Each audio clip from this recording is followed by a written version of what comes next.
परमेश्वर ने हमें सिखाया कि यदि हम वाचा के दूत की सभी शिक्षाओं से दूर हो जाए और वाचा को स्वीकार न करें, तो अंतिम दिन पर आग से हमारा न्याय किया जाएगा। आइए हम मलाकी अध्याय 4 आयत 1 पढ़े। मलाकी अध्याय 4 में इस दुनिया पृथ्वी के अंत के बारे में भविष्यवाणी लिखी गई है। क्योंकि देखो, वह धधकते भट्टे का सा दिन आता है। निश्चय ही वह धधकते भट्टे का सा दिन आ रहा है। ऐसा दिन आएगा जब सब अभिमानी और सब दुराचारी लोग क्या बन जाएंगे? अनाज की खुंटी का अर्थ है सूखी घास। सभी प्रकार के भूसे को अनाज की खुंटी माना जा सकता है। वे अनाज की खुंटी बन जाएंगे और उस आने वाले दिन में वे ऐसे भस्म हो जाएंगे कि उनका पता तक न रहेगा। सेनाओं के यहोवा का यही वचन है। परमेश्वर उन्हें पूरी तरह से आग से दंड देंगे, परंतु तुम्हारे लिए जो मेरे नाम का भय मानते हो, धर्म का सूर्य उदय होगा और उसकी किरणों के द्वारा तुम चंगे हो जाओगे और तुम निकलकर पाले हुए बछड़ों के समान कूदोगे और फांदोगे। तब तुम दुष्टों को लटाट डालोगे, अर्थात मेरे उस ठहरे हुए दिन में वे तुम्हारे पांव के नीचे की राख बन जाएंगे। सेनाओं के यहोवा का यही वचन है। यह अभिमानी लोगों के साथ किसे भस्म किया जाएगा? दुराचारी क्या करता है? वे सभी जो वाचा का पालन नहीं करते दुराचारी है।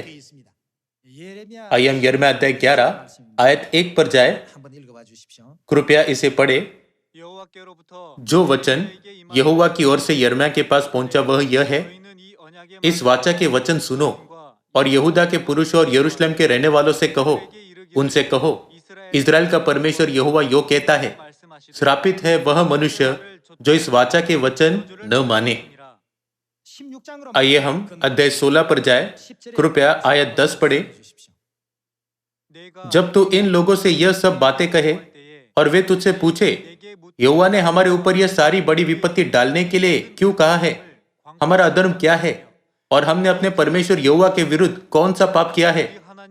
तो तू इन लोगों से कहना, यहोवा की यह वाणी है, क्योंकि तुम्हारे पुरखा मुझे त्याग कर दूसरे देवताओं के पीछे चले और उनकी उपासना करके उनको दंडवत की और मुझको त्याग दिया और मेरी व्यवस्था का पालन नहीं किया।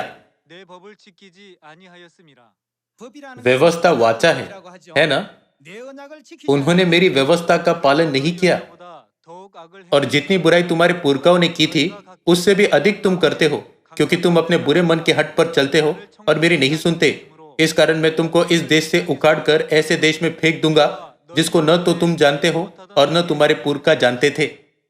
परमेश्वर ने कहा, जब लोग हमसे पूछे कि हमें ऐसी विपत्तियों का सामना क्यों करना पड़ता है, तो हमें नबी के रूप में जाकर लोगों को स्मरण दिलाना है। परमेश्वर ने नबी से उन्हें याद दिलाने के लिए कहा कि यह चीजें इसलिए हुई क्योंकि उन्होंने परमेश्वर की वाचा को तोड़ दिया था और क्योंकि उन्होंने अपने बुरे मन के विचारों के अनुसार कार्य किया था।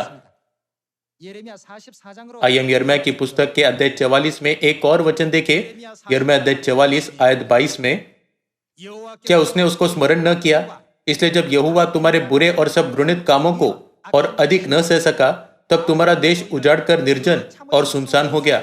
यहाँ तक कि लोग उसकी उपमा देकर शाप दिया करते हैं, जैसे कि आज होता है, क्योंकि तुम धूप जलाकर यहोवा के विरुद्ध पाप करते और उसकी नहीं सुनते थे। और उसकी व्यवस्था, परमेश्वर की व्यवस्था क्या है? उनकी वाचा और विधिया। परमेश्वर की विधिया क्या है? वह भी उनकी वाचा है।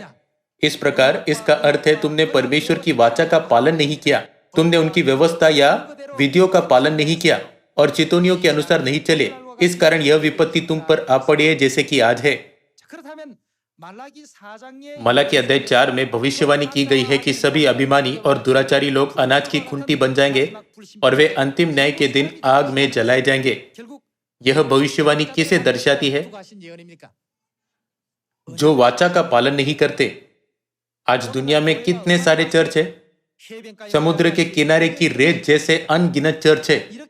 भले ही बहुत सारे चर्च है, लेकिन उन चर्चों में वाचा नहीं है। वाचा के दूत ने इस पृथ्वी पर जो वाचा स्थापित की है वह वहां नहीं है।